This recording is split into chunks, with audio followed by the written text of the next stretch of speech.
operator. So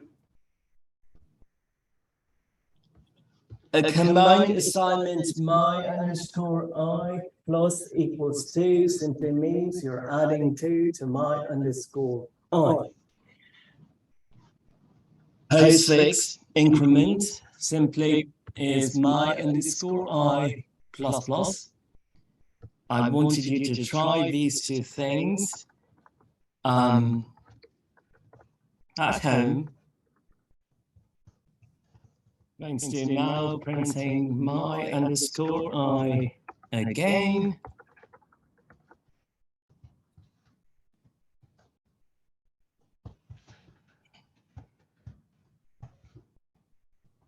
I'm going to run this part first.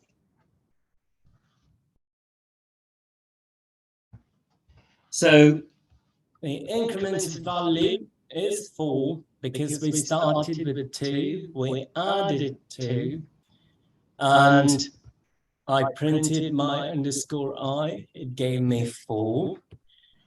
I did an increment, I put my underscore I plus plus. When that executes, all it does is it's going to add 1 to the value that is in the memory, but you're not going to see the change right away. In the back end, my underscore I updated, you just can't see it yet. So once you print it again in the next line, you're able to see my underscore I as 5. That is the first thing to know. Second, anytime you use an incremental operator, plus plus, postfix, prefix, doesn't matter. You are increasing only by 1. You don't have the flexibility to do, you know, plus 3 or plus 5. You can't jump 5 steps. You can only increment 1 step at a time. Good? So what is the equivalent assignment, combined assignment corresponding to, say,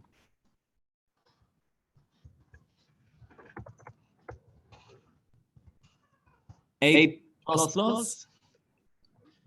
Thoughts? Equivalent assignment, or I'll give you a hint, combined assignment to A++.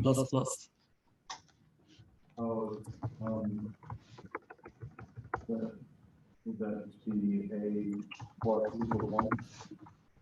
Very good. A plus equals 1. It is the same as saying A equals A plus 1. Same thing. In a similar manner,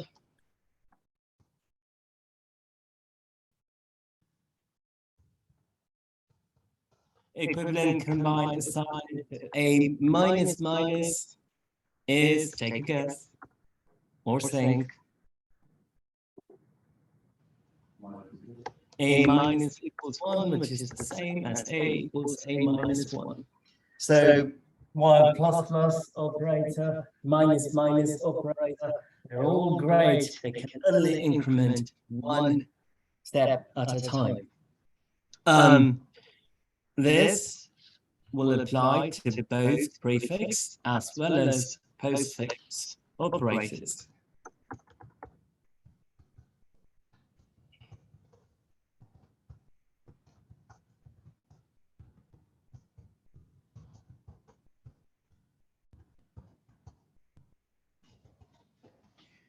When they ask, well, why do we even bother to have a prefix, to have a postfix? Well, the answer is actually in the word that we are using, or words that we are using. Prefix, postfix. Postfix would simply mean you're fixing the value after you post something, right? So when you increment, the value gets fixed after you increment. When you do my underscore I plus plus, the next case here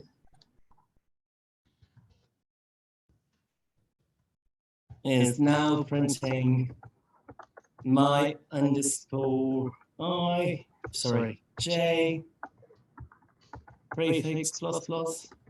You can type a different statement, entirely up to you.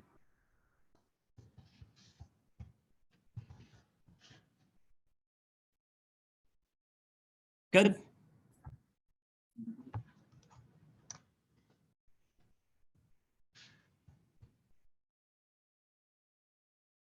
Ready?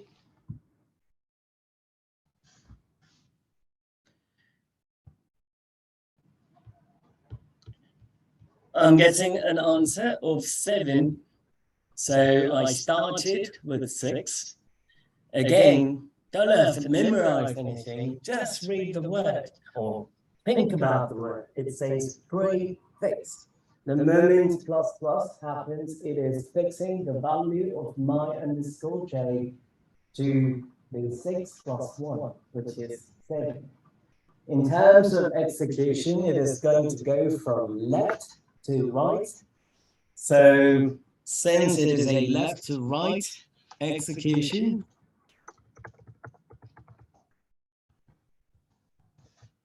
oh man, can't spell printing. The first step would be increment, then print.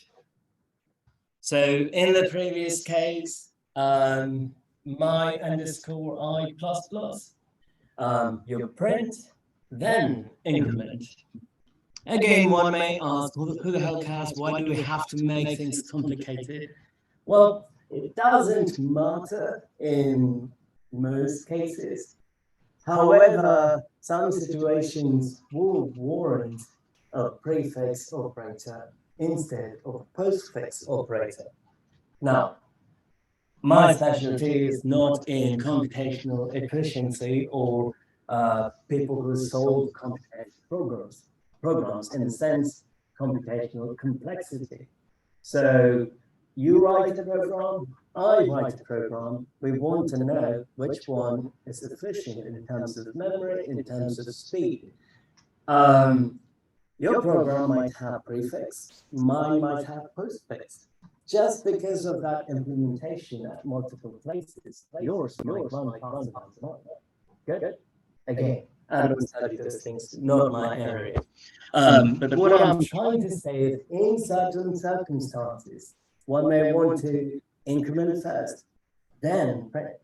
So it is a matter of programmer's choice for the most part, but sometimes it becomes a matter of efficiency. Good? Okay. Now that we've made that point, the next thing to know is a decrement operator. So postfix p my underscore I minus minus. You can type whatever statement you want. If you did console output as is, my underscore I minus minus, what will the value be in your console output? Don't cheat, just do. Without executing, my question is, if you did my underscore I minus minus console out, what will that value be? Think, don't execute. Robert. 75. How would you use this in like an actual application? One step at a time, Robert. That's exactly where I'm headed.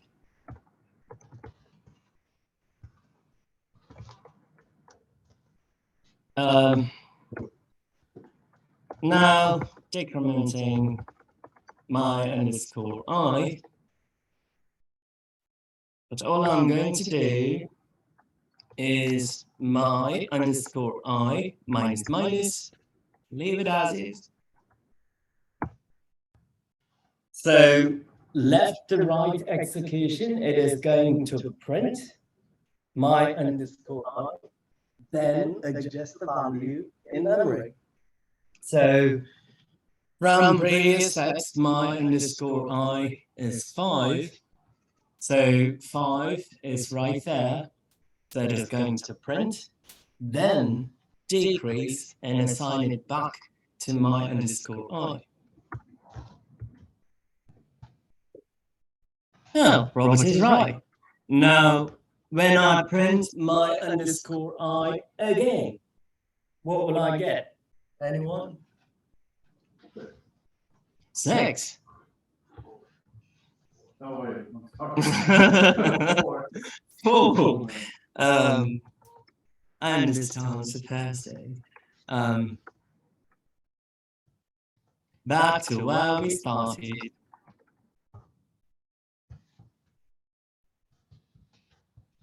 This time, the value of my underscore I got updated already. So when I print, I should get 4. And there it is. Good.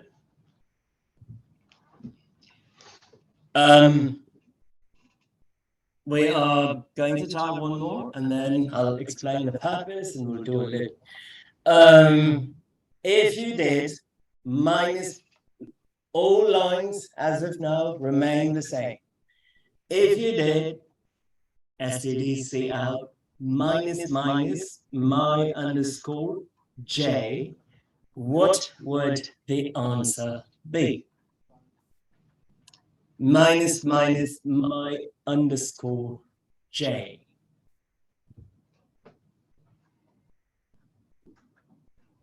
And listen. 5. Okay. My underscore J. Not I, my underscore j. 6. Okay. John says 6. Robert says 6. Annalisa says 5. Ernesto says 5. Scott says 6. I'm going to say 6. Why? So my underscore first. Why did you say? Because I didn't take a look at the line. I just looked at the my underscore J was already 6. So I just looked at the line as an individual.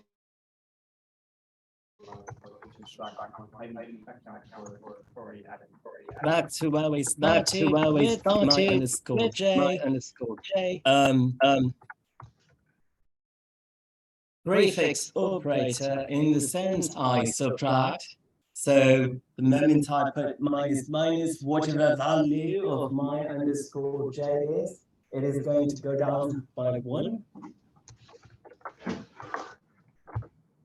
Yes.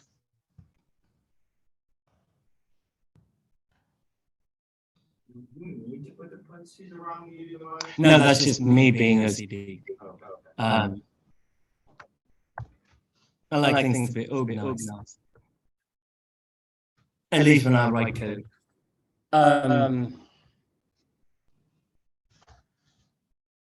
So 6. Good. Now, Robert asked me, what is the purpose of incremental operators? Last time, I showed you a realistic example accessing 2D arrays, 1D arrays, 3D arrays. And in order to do that, you have to scan through the elements of an array. Either you scan through elements or slice through elements. What is the example that I gave? And slice through. Start the bread, loaf of bread. So 3D, you are slicing through. Scanning through would mean you're going line by line. In order to do that, we need incremental and incremental operators. Better to do. Again, it goes back to efficiency and all that stuff. In fancy terms, these operators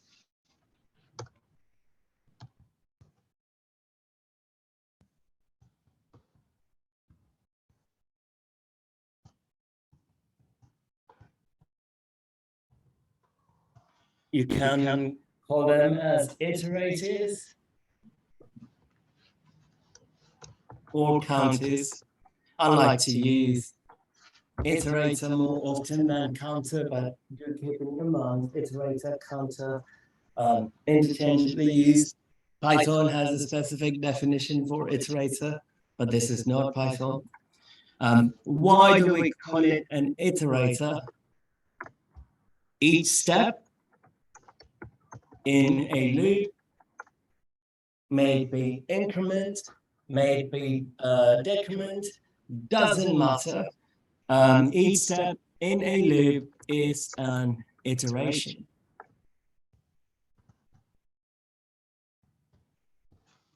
It is a math term.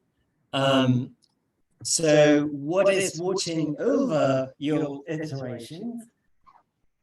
The operator, hence the name iterator, the formal name, but it also keeps count, so one can call it a counter. Good? Okay, so now that is done,